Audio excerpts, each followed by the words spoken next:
अभी हम लोग एक कॉन्सेप्ट को पढ़ने जा रहे हैं, उसका नाम है चार्ग ऑफ इक्विवेलेंसी बॉन्ड। इस कॉन्सेप्ट में हमको पढ़ना क्या है? इस कॉन्सेप्ट में अगर बात करें तो हमको पढ़ना है कि जितना नंबर ऑफ़ प्यूरिन्स होगा उतना ही नंबर ऑफ़ पायरिमिडिन्स होगा। बोलने का मतलब ये है कि प्यूरिन्स का एग्जाम्पल क्या होता है? Adenine and guanine. And pyrimidines का एग्जाम्पल होता है CUT मतलब साइटोसिन, यूरासिल एंड थाइमिन। अगर हम लोग बोलें जितना नंबर ऑफ़ एडेनिन होता है उतना ही नंबर ऑफ़ थाइमिन होता है, जितना नंबर ऑफ़ गुआनिन होता है उतना ही नंबर ऑफ़ साइटोसिन होता है। इसको इस तरह से भी बोल सकते हैं, adenine plus guanine equals to thymine plus cytosine. जैसे कि एडेनिन प्लस गुआनिन किसके अंडर में आता है? प्यूरिन। और थाइमिन प्लस साइटोसिन किसके अंदर में आता है? पायरिमिडिन। अगर अब देखिए, अब इसके बाद क्या करना है, इसको हम आगे से अगर देखते हैं, एडेनिन जो है हमेशा थाइमिन के साथ कितना बॉन्ड बनाएगा? 2 बॉन्ड के साथ पेयरिंग किए हुए। और गुआनिन जो है सो साइटोसिन के साथ कितना बॉन्ड से पेयरिंग किए हुए? 3 बॉन्ड से किए हुए। और ये कौन सा बॉन्ड है? यहाँ पे हाइड्रोजन बॉन्ड होता है दोनों के बीच में।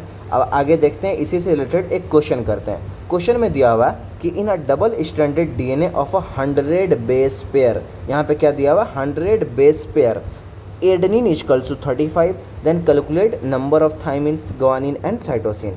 इस क्वेश्चन को कैसे करेंगे? अभी जस्ट बताएं, जितना नंबर ऑफ प्यूरिन होगा उतना ही नंबर ऑफ पायरिमिडिन होगा। जैसे कि अगर एडेनिन दिया हुआ है 35, तो हम लोग बोल सकते हैं थाइमिन भी होगा 35, बोल सकते हैं ऐसा। अब A plus T, adenine plus T कितना हो जाएगा? 70, 35 35 70 हो जाएगा। अब हमको यहाँ पे फाइंड करना है थाइमिन, गुआनिन एंड साइटोसिन, जिसमें से थाइमिन फाइंड हो चुका है अपने आप ही फर्स्ट स्टेप से। क्यों फाइंड हो चुका? क्योंकि यहाँ पे जितना नंबर ऑफ एडेनिन होता है उतना ही नंबर ऑफ थाइमिन होता है। क्यों? क्योंकि एडेनिन हमेशा पेयरिंग करता है थाइमिन से और गुआनिन हमेशा पेयरिंग करता है साइटोसिन से। इस बात को याद रखना है। अब यहाँ पे अब ध्यान देना है कि कितना बेस पेयर दिया हुआ है? 100 बेस पेयर। अगर 100 बेस पेयर दिया हुआ है तो नंबर ऑफ बेस कितना होगा?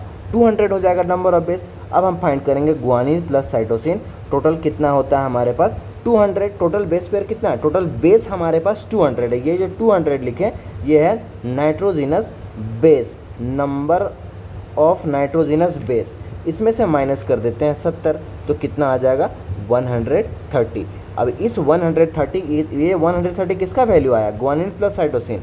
अब गुआनिन प्लस साइटोसिन अगर 130 है तो गुआनिन कितना हो जाएगा? इसका आधा हो जाएगा ना, 65, और साइटोसिन भी कितना हो जाएगा?